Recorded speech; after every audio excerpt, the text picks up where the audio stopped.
Oke. Bismillahirrahmanirrahim. Kita masuk ke materi kedua dari mata kuliah algoritma dan pemrograman 1 dengan materi yang berjudul pengantar algoritma. Ya, jadi dalam materi ini ada 3 hal yang akan kita pelajari. Yang pertama adalah konsep algoritma. Yang kedua, bagaimana ciri-ciri dari algoritma itu sendiri. Kemudian yang ketiga, bagaimana konsep atau perbedaan antara algoritma, program, dan bahasa pemrograman. Nah, jadi apakah tujuan kita belajar hari ini? Yang pertama adalah bagaimana Anda dapat mengenal dan memahami algoritma. Kemudian yang kedua, bagaimana Anda mampu membuat contoh penyelesaian masalah dengan menggunakan konsep algoritma. Nah, kita masuk ke pengertian algoritma. Ya, jadi dimulai dari sejarahnya dulu. Jadi dari mana asal kata itu algoritma? Ya, sesuai dengan penemunya. Ya, alhamdulillah penemunya adalah dari ilmuwan Arab ya. Jadi dari kalangan Muslim yang bernama Abu Ja'far Muhammad Ibnu Musa Al-Khwarizmi. Nah, jadi dari namanya beliau ini yang sering dipanggil dengan Al-Khwarizmi, itu biasanya orang Barat dengan lisannya mereka itu menyebut seperti seakan-akan menyebut algoritma. Nah, makanya kenapa disebutlah kata algoritma yang berasal dari penemu algoritma itu sendiri yaitu Al-Khwarizmi. Nah, Bapak Al-Khwarizmi ini sering disebut dengan Bapak Aljabar ya, Aljabar, matematika Aljabar, karena beliau yang pertama kali membuat buku tentang aljabar ya, yang berjudul Aljabar wal Muqabalah. Aljabar dan perhitungannya seperti itu. Jadi Bapak matematika. Ya, jadi di jurusan kita ini teknik informatika erat kaitannya dengan matematika ya. Jadi kalau kita mau paham bagaimana logika itu selalu terhubung dengan matematika. Ya, adapun yang mungkin agak kurang bisa di bidang matematika, tetap saja belajar, jangan menyerah ya. Karena boleh jadi yang dari keterbatasan itu kita bisa melewati batas ya. Kita bisa melejit karena adanya motivasi dan semangat untuk mau terus belajar. Ya, seperti itu. Jangan patah semangat. Nah, jadi dari situlah kata algoritma berasal dari penemunya itu sendiri yang biasa kalau orang Barat baca itu algoritma, maka lahirlah kata algoritma atau algoritma. Nah, sedangkan menurut penulis buku algoritma itu sendiri, yaitu Rinaldi Munir, algoritma itu adalah urutan langkah-langkah logis. Nah, jadi kalau dia tidak logis, itu tidak bisa dikatakan algoritma. Urutan langkah-langkah logis penyelesaian masalah yang disusun secara sistematis. Nah, biasanya itu sistematisnya itu urut ya, dari yang disebutkan tadi, dari inputan dulu ada sesuatu yang diinput, kemudian dari inputan itu diproses sehingga menghasilkan sebuah output. Nah, jadi alurnya seperti itu, input, proses, dan output. Nah, bukan output dulu, tapi inputan dulu. Input, proses, baru output. Nah, jadi algoritma adalah urutan langkah-langkah logis penyelesaian masalah. Jadi kalau tidak ada masalah, ya tidak dibutuhkan algoritma di dalamnya. Nanti ada masalah, dibutuhkan solusi, baru kita bikinkan algoritmanya. Seperti itu. Nah, misalnya ini ada masalah, ya. Ada sebuah gelas A, kemudian sebuah gelas B. Gelas A itu isinya adalah teh, gelas B itu isinya kopi. Nah, masalahnya adalah kita mau pindahkan kopi ini ke gelas A, kemudian teh ke gelas B. Nah, itu gimana caranya? Gimana langkah-langkahnya? Nah, itu. Jadi algoritma itu dia membutuhkan langkah-langkah logis. Bagaimana langkah-langkah logis seperti cara berpikirnya manusia, sehingga nanti isinya ini gelas B atau kopi berpindah ke A, dan isinya gelas A, yaitu teh, berpindah ke B. Siapa kira-kira yang bisa menyelesaikan masalah ini dengan secara berurutan, ya. Jadi algoritma itu berurutan. Ada langkah-langkahnya dari nomor 1, 2, 3, sekian. Jadi kalau ada yang mau menjawab, sebutkan. Oke, ada yang ke tangan ANS. Siapa ini? ANS. Tolong kalau join Zoom gunakan nama yang lengkap ya. ANS itu siapa? Ansar Bu, Ansar. Ansar, ya. Tulis lengkap di nama tadi. Oh, yang tadi, Ji. Oke, silakan. Salah pencet, Bu. Ya, silakan Jalan Ansar. jaringan, Bu. Ya. Salah pencet, Bu. Salah pencet, Bu. Jalan jaringan. Oh, gitu. Kirain kita mau Iya, Bu. kirain kita mau menjawab. Oke, oke. Enggak, Bu. Saya Salah mau pencet, menjawab. Bu. Sorry, Bu. Iya, iya. Postel jaringan tadi, Bu. Iya, iya, oke. Siapa yang mau menjawab? Saya, Bu. Bunda. Saya, Bu. Saya, Bu. Ya, oke. Yang muncul videonya pertama itu yang dipersilakan. Alif. Silakan Alif. Ini Bu, bisa Bu masuk, bisa jadi enggak boleh tercampur ini Bu. Kau bisa mati Bu toh? Tidak boleh ya. Tidak boleh Kayak bercampur. mungkin Tidak selesai masalahnya kalau dia bercampur. oh, mungkin Bu harus disiapkan lagi 1 gelas kosong Ibu. Jangan bilang mungkin. Sebutkan dulu langkahnya. 1 apa? 1 pertama harus disiapkan gelas kosong. Oke, gelas apa misalnya kita beri nama gelas apa? Di sini ada gelas A, Gelas B, gelas apa? pertama harus menyiapkan gelas kosong yang diumpamakan sebagai gelas C. Oke, mantap. Lanjut Alif. Kemudian langkah kedua, teh pada gelas A dituangkan ke gelas kosong. Oke, gelas A dituangkan ke gelas C. Iya, Ibu. Ya. Kemudian kopi pada gelas B kita tuangkan ke gelas A. Oke. Langkah keempat. Langkah terakhir gelas teh pada gelas C dituangkan ke gelas B. Oke. Langkah kelima. Selesai. Selesai, Bu. Oke, iya. Jadi sudah benar ya Alif. Alhamdulillah. Makasih Alif sudah bisa menjawab dan memang seperti itu ya solusi yang diberikan. Iya. Jadi yang Ibu arahkan tadi dimulai dari langkah 1 hingga langkah 5 dari jawabannya Alif itu sudah termasuk dari algoritma. Nah, itu yang dikatakan algoritma. Nah, jadi seperti yang dikatakan tadi Alif, langkah pertama siapkan gelas cadangan C. Nah, makanya Ibu tadi suruh Alif berikan nama pada gelasnya, gelas kosongnya supaya bisa diproses untuk selanjutnya, bisa dikenali dia sebagai gelas apa. Kemudian yang kedua, ya sama dengan dikatakan Alif tadi ya, tuangkan air teh, tuangkan air teh dari gelas A ke dalam gelas C, sehingga gelas A menjadi kosong. Nah, itu boleh ditambah penjelasannya. Ya. Nah, kemudian yang ketiga, langkah ketiga, tuangkan air kopi dari gelas B ke dalam gelas A, sehingga gelas B menjadi kosong. Kemudian langkah keempat, tuangkan air teh dari gelas C tadi ke dalam gelas B. Nah, kemudian bisa ditambah dengan langkah kelima sebagai selesai. Nah, seperti itu. Nah, jadi seperti itu ya algoritma. Bisa dipahami yang lain? Nah, kalaupun penggambarannya ya seperti ini.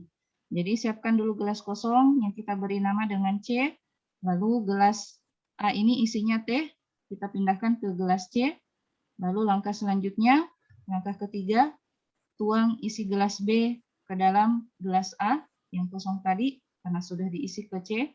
Kemudian langkah keempat, gelas kopi sudah kosong tadi, maka gelas C tadi yang isinya teh bisa dituangkan ke gelas B, sehingga tertukarlah isinya gelas A dan gelas B. Gelas A menjadi kopi, kemudian gelas B menjadi teh. Seperti itu. Nah, itu contoh masalah dalam kehidupan sehari-hari ya. Nah, pernah Ki juga lihat resep makanan? Pernah lihat resep makanan? Pernah, Bu. Pernah, Bu. Ya, ada langkah-langkah buatnya ya. Ada langkah-langkahnya. Ada langkah-langkah dari pertama sampai sekian ya, tergantung dari bagaimana cara masaknya. Nah, itu juga termasuk algoritma. Nah, jadi anak teknik informatika itu selalu berpikir bagaimana berurut, ya, selalu berurut dari awal hingga akhir. Nah, kalaupun mau berimprovisasi, diperkenankan berimprovisasi, yang penting tidak mengubah outputnya atau tidak mengubah hasil akhirnya. Nah, seperti itu. Boleh berimprovisasi, ya, mau ditambahkah, dikurangikah, tidak apa-apa, tapi tetap jangan mengubah hasil akhirnya. Seperti itu. Tetap memberikan solusi yang diinginkan. Ya, jangan sampai menimbulkan masalah baru, ya. Seperti itu. Nah, kemudian kita masuk ke dalam hal masalah matematika, ya. Misalnya masalah luas lingkaran. Nah, sebagaimana kita ketahui, rumus untuk mendapatkan luas lingkaran itu adalah V R kuadrat. Nah, di dalam penyelesaian masalah luas lingkaran ini, ada beberapa variabel yang dibutuhkan. Ada variabel V, ada variabel R.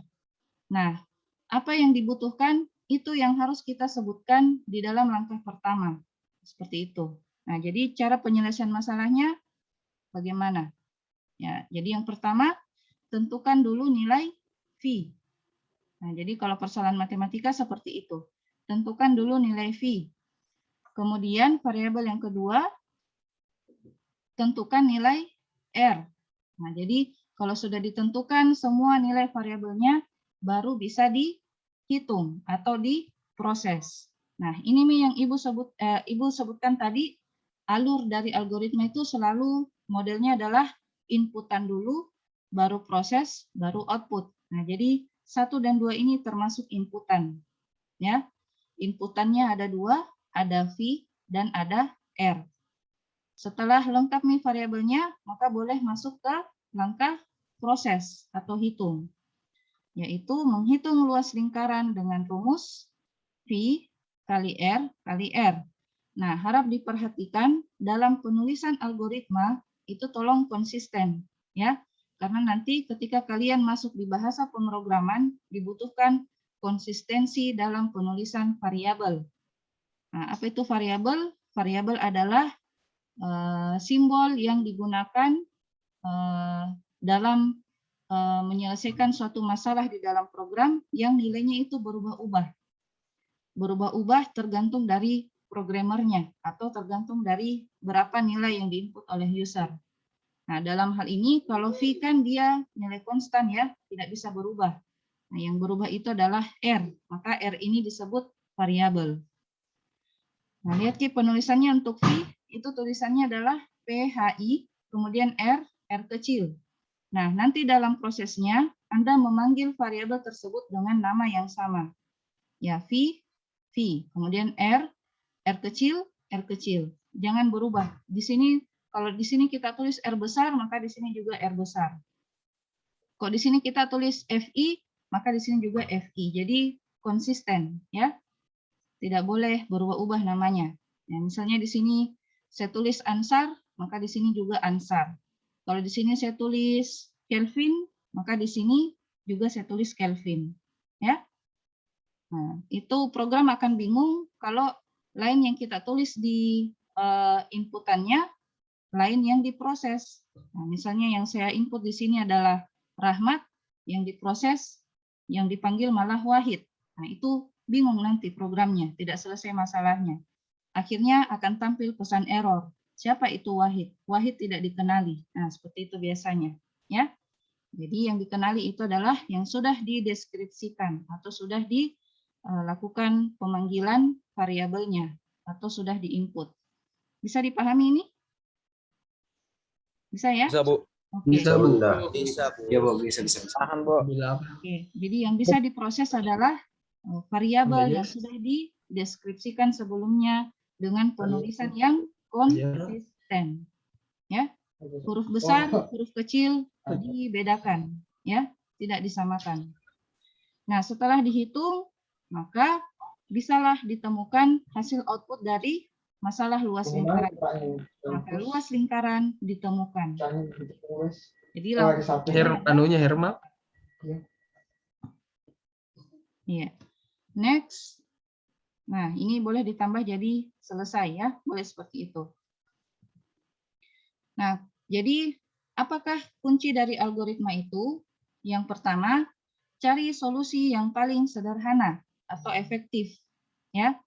Nah, jadi kalau misalnya dari 5 masalah tadi mau disingkat menjadi 4 langkah boleh ya. Yang penting tidak mengubah hasil output yang diinginkan. Kemudian usahakan alurnya benar ya. Bagaimana tadi alur algoritma yang benar?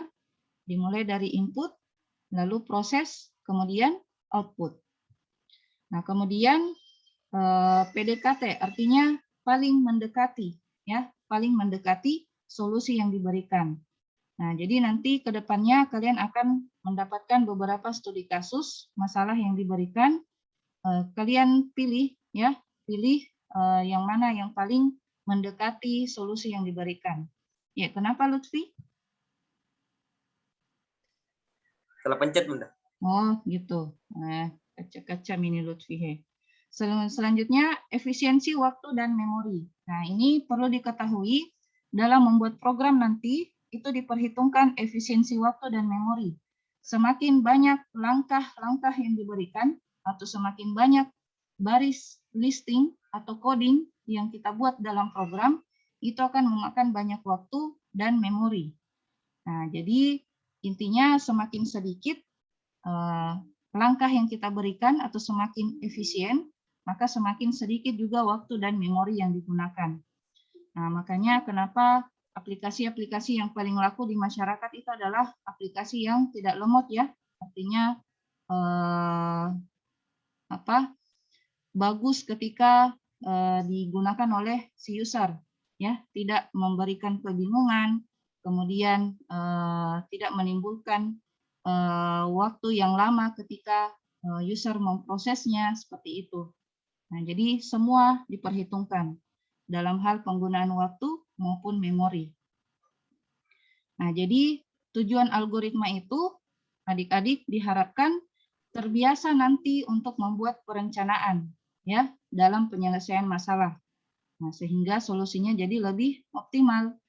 Nah, nanti ke depannya di semester ya boleh jadi di semester ini kalian mungkin mau mengikuti PKM ya, program karya mahasiswa, itu kalian akan disuruh untuk memberikan solusi dari suatu masalah yang kalian angkat. Bagaimana langkah-langkah dalam penyelesaian masalahnya, bagaimana kalian membuat konsep dan bagaimana menghasilkan output yang dibutuhkan dari masalah tersebut. Nah, itu semua dibutuhkan perencanaan. Nah, di dalamnya itu pasti butuh algoritma, ya. Dibutuhkan langkah-langkah penyelesaian masalah dalam memberikan solusinya. Nah, selanjutnya, jadi bagaimana ciri-ciri dari algoritma itu? Jadi ciri-cirinya ada istilahnya finiteness ya, atau keterbatasan. Artinya kita batasi apa yang dibutuhkan dalam masalah tersebut, jangan masukkan lagi masalah yang lain. Jadi fokus, ya, fokus pada satu tujuan. Misalnya kita mau menghitung luas lingkaran, yang dibutuhkan cuma 2 variabel, V dan R. Maka jangan lagi masukkan variabel yang lain. Ya, itu maksudnya. Nah, kemudian dibutuhkan definiteness atau kepastian. Ya, artinya alurnya itu sudah benar, jadi sudah bisa dipastikan bahwa akan ada solusi yang bisa diberikan di dalamnya atau ada outputnya. Nah, kemudian seperti yang Ibu bilang tadi, ada input, proses, dan output, lalu ada efektivitas di dalamnya. Ya, sebisa mungkin ketika kalian memberikan solusi atau algoritma itu dibuat secara singkat, padat, dan jelas. Ya, jangan bertele-tele. Nah, selanjutnya sifat algoritma yang pertama tidak menggunakan simbol. Nah, masih ingat tadi yang V-nya itu Ibu tidak tuliskan dengan simbol, ya. Nah, jadi dalam menuliskan algoritma hindari simbol matematika, alfa, beta itu tidak dikenali dalam penulisan algoritma. Kalau alfa kan tulisannya gimana itu alfa? Ya, ada simbolnya. Kalau di dalam algoritma kita tulis namanya alfa, ALPHA, seperti itu. Begitu juga dengan beta. Beta kan ada simbolnya. Nah, di dalam algoritma kita tulis namanya beta, B-E-T-A, ya, seperti itu. Nah, kemudian sifat yang kedua itu dia tidak tergantung. Artinya, misalnya di dalam algoritmanya ada input dan proses, tapi tidak ada outputnya. Nah, itu salah, ya. Kemudian yang ketiga, menggunakan notasi-notasi yang umum yang dipahami oleh orang awam. Ya, orang awam itu adalah orang yang bukan dari kalangan ahli komputer, ya. Kemudian dapat merepresentasikan suatu urutan kejadian secara logis. Nah, jadi ada logis di dalamnya. Jadi kalau tidak logis, ya tidak bisa. Nah, selanjutnya dapat diterapkan di semua kejadian sehari-hari. Nah, seperti itu. Nah, jadi berikut ada struktur dasar yang akan kalian pelajari ya selama 1 semester ke depan dalam membuat algoritma. Ada namanya runtunan yang disebut dengan sequence, kemudian ada namanya pemilihan atau selection, dan ada namanya struktur pengulangan atau repetition. Nah, ini semua akan dibutuhkan dalam pembuatan algoritma. Model yang mana yang kita mau gunakan, seperti itu. Nah, yang pertama, model struktur yang pertama namanya adalah runtunan atau sequence. Apa itu runtunan? Yaitu terdiri satu atau lebih instruksi. Nah, jadi kalau sudah lebih dari satu langkah atau ya urutan, maka itu sudah bisa disebut sebagai runtunan atau sequence. Kemudian dikerjakannya itu secara berurutan dari 1, 2, 3 dan seterusnya. Itu berurutan, tidak bolak-balik. Karena nanti kalian akan menemukan algoritma yang dia bisa bolak-balik dari langkah keempat kembali ke langkah 1. Nah, itu nanti ada seperti itu. Jadi kalau dia dikerjakan secara berurutan 1 sampai dan seterusnya sampai selesai, itu disebut sequence. Kemudian urutan menentukan output. Nah, jadi berdasarkan urutan atau langkah-langkah yang diberikan itu akan menentukan output. Nah, maksudnya bagaimana? Nah, misalnya ini ada contoh. Kita lihat ada yang ada di dalam kurung dan ada yang tidak diberikan tanda kurung. Nah, kalau seperti ini dalam hukum matematika, bagaimana penyelesaiannya? Ada yang bisa? Yang di dalam kurung dulu. Yang dalam kurung. Yang di dalam kurung dulu, Bu. Lebih didahulukan yang di dalam. Iya, didahulukan yang di dalam kurung. Jadi, ya 4 tambah 3 dulu ya, Firman. Ya, Bu. Iya. Berapa hasilnya 4 tambah 3? 7. 7. Kemudian baru boleh kita pilihkan yang di luar tanda kurung. 7 kali 7 hasilnya 49. Iya. Kemudian kita kasih contoh yang lain. 4 tambah yang di dalam kurung itu 3 kali 7. Nah, maka yang di dalam kurung dulu dikerjakan, hasilnya adalah 21. Lalu ditambahkan dengan yang di luar kurung, yaitu tambah 4, maka hasilnya 25. Maka bisa diperhatikan urutan menentukan output. Ya. Nah, seperti itu. Selanjutnya, struktur yang kedua, ada namanya struktur pemilihan atau selection. Nah, dikerjakan karena kondisi tertentu. Nah, misalnya kalau dalam masalahnya nanti itu dibutuhkan suatu persyaratan, ya, persyaratan atau pengkondisian. Jika A, maka B. Jika C, maka D. Nah, itu kita gunakan struktur selection, ya, atau pemilihan. Kemudian yang mana itu yang disebut dengan kondisi atau syarat? Kondisi itu adalah persyaratan yang dapat bernilai benar atau salah. Nah, jadi nanti dalam pembuatan langkah-langkah algoritmanya itu pembuatan kalimatnya itu jika A maka B, itu maksudnya jika A benar maka B yang dilaksanakan. Jika salah maka menuju ke langkah selanjutnya, yaitu jika C maka D. Maka jika C yang benar maka D yang dilaksanakan. Nah, seperti itu. Jadi ada 2 kondisi di dalam struktur pemilihan ini, ada kondisi benar dan ada kondisi salah. Kondisi benar itu ketika kondisinya benar, maka instruksi dilaksanakan. Instruksinya itu adalah yang berada di kalimat makanya, ya. Jika itu adalah Jika kondisi benar, maka instruksi dilaksanakan. Seperti itu. Jika kondisi salah, maka instruksi tidak dilaksanakan. Nah, seperti itu. Bisa dipahami ini ya? Ya, ini biasanya ada dalam masalah pendaftaran. Ya, misalnya pendaftaran mahasiswa kemarin. Kan dibutuhkan beberapa persyaratan ya.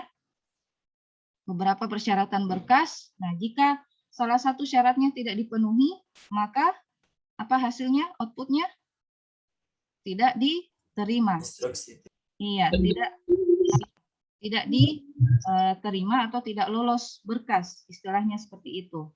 Nah, seperti itu. Jadi kalau semua kondisi atau persyaratan yang diberikan benar, bernilai benar, maka hasilnya adalah lulus ya, atau instruksi dilaksanakan. Seperti itu. Nah, itu biasanya berada pada masalah penentuan bilangan genap atau ganjil. Nah, misalnya penentuan bilangan genap, misalnya kita input 1, maka 1 ini akan diperiksa. Jika 1 bagaimana, maka bilangannya genap atau ganjil. Nah, jadi bagaimana Anda akan membuat langkah-langkah penyelesaiannya sehingga 1 itu nanti outputnya berupa apa? Genap atau ganjil. Nah, seperti itu. Ya, jadi ada persyaratannya. Ada di sini yang bisa memberikan solusi. Bagaimana cara mengenali suatu bilangan itu tergolong genap atau ganjil? Saya, Bu. Ya, siapa? Sebut nama. Alif, Ibu. Oke, Alif. Alif lagi. Alif, coba berikan kesempatan sama teman yang lain ya, Alif. Oh, iya, Bu. Iya, oke. Siapa yang bisa selain Alif? Saya Bu, Afdal, oke. Silakan Afdal. bilangan genap atau ganjil bisa ditentukan dengan hasil bagi duanya, Bu. Kalau suatu bilangan habis dibagi 2, hasilnya adalah genap. Kalau tersisa 1, hasilnya ganjil.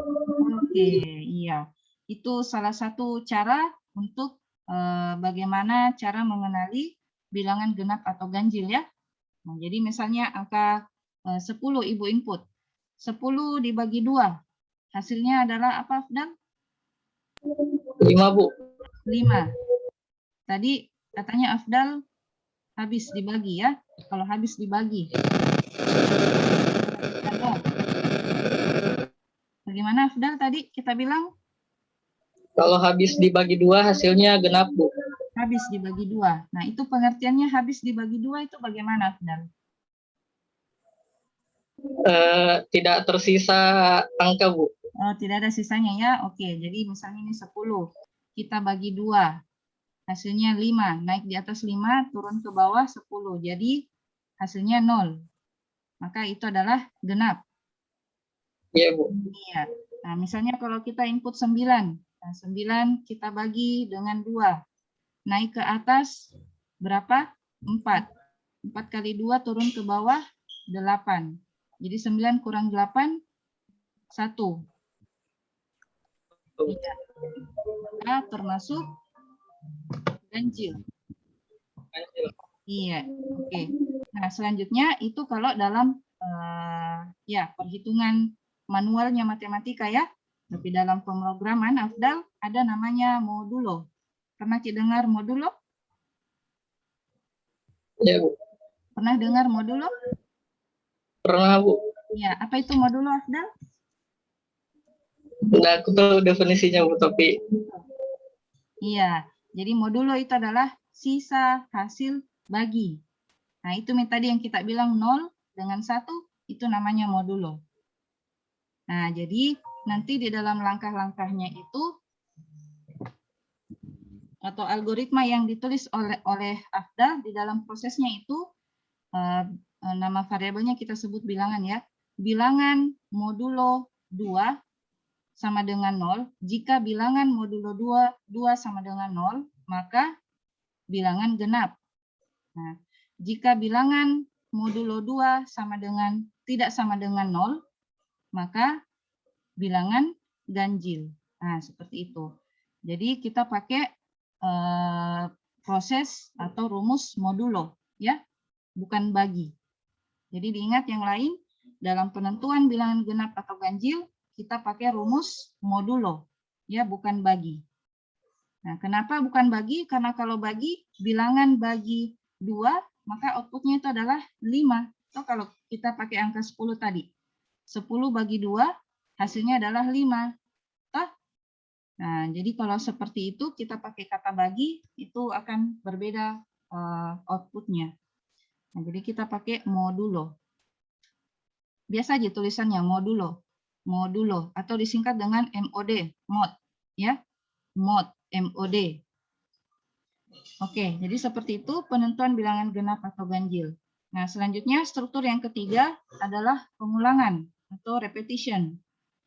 Nah, ini yang Ibu tadi bilang biasanya itu dalam algoritma akan terjadi kembali ya, kembali ke langkah awal. Nah, itu berarti di dalamnya ada struktur pengulangan atau repetition. Apa itu?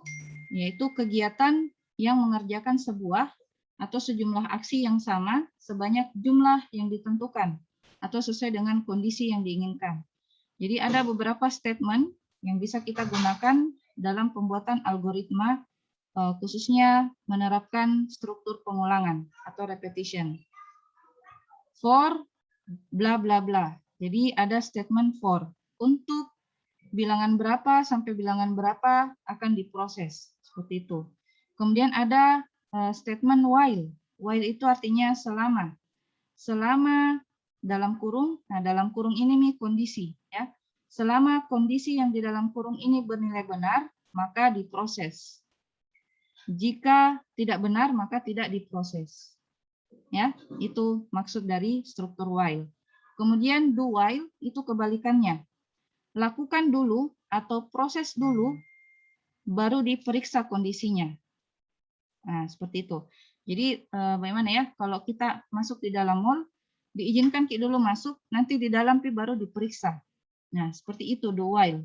Ya, diproses dulu, baru diperiksa. Apakah kondisinya benar atau salah. Kalau benar, maka berhenti prosesnya. Tapi kalau dia salah, maka kembali ke proses selanjutnya. Jadi itu namanya pengulangan. Selama kondisinya bernilai salah, kalau do while ya, do while itu kebalikannya. Kalau dia bernilai salah, maka dia akan diproses lagi. Ketika dia benar, baru dia berhenti. Nah, kebalikannya dengan while do. While do itu ketika dia benar, baru diproses. Nanti dia salah, baru berhenti. Ya, itu tolong dipahami. Nah, selanjutnya repeat until. Ulangi proses ini, proses bla bla bla sampai. Nah, ini mirip dengan do while, ya. Ketika nanti dia bernilai benar, baru berhenti prosesnya. Jadi repeat until sama dengan struktur do while. Jadi dilakukan dulu prosesnya, baru diperiksa kondisinya.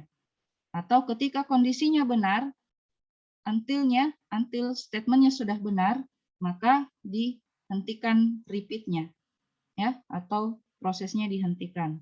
Kemudian ada struktur for, ya, untuk variabel sekian, down to sekian, do. Nah, ini struktur seperti ini dia prosesnya berurutan, tapi berurutannya terbalik dari bawah ke atas, ya, down to. Misalnya kalau urutan dari 10 ke 1, seperti itu. Beda dengan for to do. Kalau for to do itu dia urutannya menaik, ya, dari misalnya for dari 1 ke 10. Nah, baru lakukan seperti itu. Jadi itu kebalikannya ya. For down to do itu dia urutan menaik, ya, dari 10 naik ke 1. Kalau for to do dia menurun dari 1 ke 10. Seperti itu.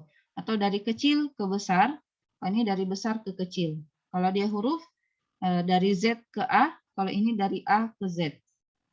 Jadi bisa dipahami ya? Oke, itu repetition. Nah, jadi berdasarkan yang kita berikan contoh sebelumnya, apa sih perbedaan dari algoritma dan bahasa pemrograman? Nah, jadi program itu adalah kumpulan instruksi atau statement yang ditulis menggunakan bahasa pemrograman atau istilahnya coding, ya, coding atau listing, ya. Nah, dan melibatkan struktur data atau algoritma. Nah, jadi program itu kumpulan instruksi yang ditulis menggunakan bahasa pemrograman yang melibatkan atau menerapkan struktur data atau algoritma. Nah, jadi kalau ada bahasa pemrograman, ada coding, lalu ada algoritma di dalamnya, maka itulah program, ya. Jadilah sebuah program. Kalau cuma bahasa pemrograman, tidak ada algoritma di dalamnya, maka itu tidak bisa menghasilkan sebuah program. Kalau cuma algoritma, tidak ada coding di dalamnya, maka tidak bisa jadi sebuah program. Nah, seperti itu. Jadi, bisa kita buatkan sebuah rumus, program adalah algoritma ditambah dengan bahasa pemrograman. Nah, jadi algoritma itu tadi langkah-langkah penyelesaian masalahnya kita buat dengan bahasa manusia, ya, bahasa Indonesia yang bisa dipahami oleh manusia pada umumnya. Kemudian dari algoritma yang kita bikin itu kita tuliskan dalam bentuk sebuah coding atau bahasa pemrograman, maka jadilah sebuah program. Nah, jadi bisa dibedakan antara algoritma dan bahasa pemrograman?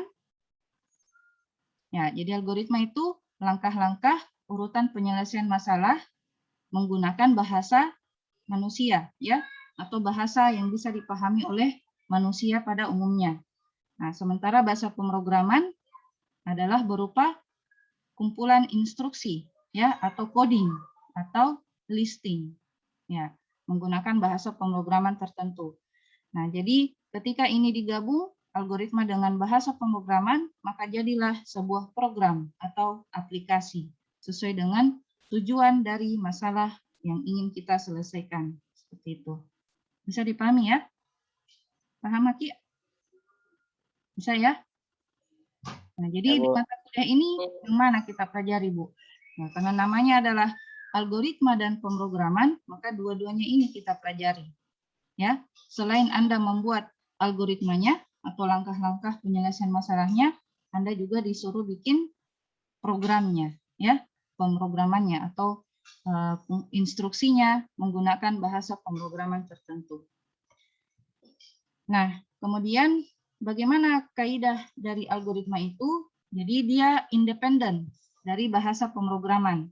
Artinya dia tidak mengikuti bagaimana penulisan coding atau listing dari masing-masing bahasa pemrograman. Jadi bahasa manusia, bahasa umum, ya. Nah, kemudian notasinya dapat diterjemahkan ke semua bahasa pemrograman. Karena dia bersifat umum, maka bisa di translate atau diterjemahkan ke semua bahasa pemrograman. Nah, jika beda bahasa pemrograman tapi sama algoritmanya, maka outputnya pasti sama. Ya, jadi tidak masalah Anda mau pakai bahasa pemrograman Java, yang lain mau pakai bahasa pemrograman MATLAB, ya, selama menggunakan algoritma yang sama, maka outputnya pasti sama. Ya, istilahnya seperti ini analoginya ya. Sama-sama kita mau ke mana ya? Ke Pantai Losari misalnya. Kita mau ke Pantai Losari. Alif lewat jalan tol. Fadil lewat jalan Perintis misalnya, kemudian lanjut Urip, dan seterusnya. Nah, itu menggunakan bahasa pemrograman yang berbeda, tapi tujuannya sama, atau urutannya benar, dari asal, ya, dari tempat asal menuju tujuan yang sama, yaitu Pantai Losari. Maka itu sama algoritmanya, tapi beda jalannya atau beda bahasa pemrogramannya, maka output yang dihasilkan adalah sama. Nah, seperti itu. Ya. Analoginya seperti itu. Nah, kemudian bagaimana cara penerjemahan algoritmanya itu? Ya, dimulai dari pendeklarasian variabel. Nah, seperti masalah perhitungan luas lingkaran tadi dibutuhkan 2 variabel, jadi kita kenalkan dulu itu variabel yang akan digunakan, ya. Semua variabel yang mau digunakan di dalam algoritma tersebut dideklarasikan terlebih dahulu. Ya, jangan langsung kita gunakan, tapi dideklarasikan dulu. Jadi deklarasi ini tujuannya kita memberikan nama variabel dan memberikan nilainya, ya, memberikan nama variabel dan menentukan nilainya. Itu namanya deklarasi, ya, deklarasi variabel. Setelah dideklarasikan atau dikenalkan variabelnya, dilanjutkan dengan pemilihan tipe data. Nah, jadi di pertemuan berikutnya kita akan pelajari ini tipe data. Ada beberapa macam tipe data. Ada tipe data integer, string, dan seterusnya, ya, tergantung yang kita mau gunakan. Kemudian setelah pemilihan tipe data, barulah masuk ke pemakaian atau pemilihan instruksi.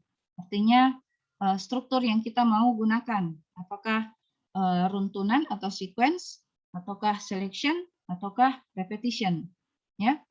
Nah, selanjutnya masuk ke aturan sintaksis, ya, artinya aturan yang mana kita mau pilih, apakah mau sequence secara keseluruhan ataukah ada kombinasi antara sequence dengan selection atau kombinasi dari ketiganya, boleh seperti itu. Baru ada outputnya. Nah, jadi kalau Ibu mau bagi, yang termasuk inputan itu adalah yang ini, pendeklarasian variabel dan pemilihan tipe data. Nah, di sini kita tentukan inputannya. Lalu prosesnya itu adalah di sini, pemakaian atau pemilihan instruksi dan aturan sintaksisnya. Kemudian outputnya adalah ini, tampilan hasil. Ya, jadi selalu seperti itu. Ada input, proses, dan output. Jangan ada kurang satupun. Oh ya, terakhir ditambah operasi compiler. Nah, ini nanti di di tingkat lanjut ya. Bagaimana Anda menentukan penggunaan memori yang dibutuhkan dari masing-masing variabel. Ini biasanya ada di mata kuliah teknik kompilasi ya. Itu nanti kalian temukan di semester di atas-atas ya, di semester 5 atau 6. Nah, jadi sekian materi hari ini. Ada yang ingin ditanyakan? Ada yang ingin ditanyakan terkait dari pengantar algoritma? Sudah bisa kira-kira membuat algoritma? Aku mau bertanya, Bu. Ya, silakan Rafli. Ini slide-nya bisa dibagikan nanti begitu, Bu, biar Ya, dipelajari sudah ulang. disampaikan. Ya, sudah disampaikan iya, di awal. Ya, insya Allah Ibu Siska itu selalu lengkap. Di kalam ada materi, ada absen, ada tugas, kemudian ada video rekamannya. Ya, video rekamannya itu berupa link YouTube. Nah, jadi bagi yang bermasalah Ya, Bu, jaringan, makasih, Bu. ya, perkuliahan berlangsung itu bisa dicek di kalam. Ada lagi? Bu. Ya, Fajar, silakan. Kalau di YouTube di channelnya apa? Channelnya di Ibu Siska. Nanti Ibu setelah Ibu share link YouTube-nya bisa kalian lihat. Pakai channelnya di Ibu. Oh iya, Bu, makasih. Jangan lupa subscribe ya. Bercanda Iya, aja, Bu. bercanda aja. Iya, Bu. Subscribe udah sip. Bercanda aja. Ya, Nanti siapa di-share. lagi? Ada lagi? Nggak ada? Ya. Adapun tugas, nanti Ibu kasihkan tugas, kita bahas di grup WA ya. Kalau ada yang mau ditanyakan. Karena sudah masuk, sudah azan di sini, sudah masuk waktu asar, jadi waktu perkuliahan kita berakhir. Nah, jika seperti itu berbeda waktu sholatnya ya, tadi ada yang minta izin waktu sholat asar itu silakan, pergi saja dulu sholat, nanti selesai sholat baru ikuti kembali. Ya, insya Allah dapat gitu kembali ya, masih berlangsung di perkuliahannya maksudnya. Ya, ada lagi yang mau ditanyakan? Kalau tidak ada, kelas A3 boleh leave, kelas A4 tidak boleh karena Ibu mau absen dulu. Ya, kita akhiri dengan ucapan alamin dan doa kafaratul subhanakallah wa rabbana bihamdik.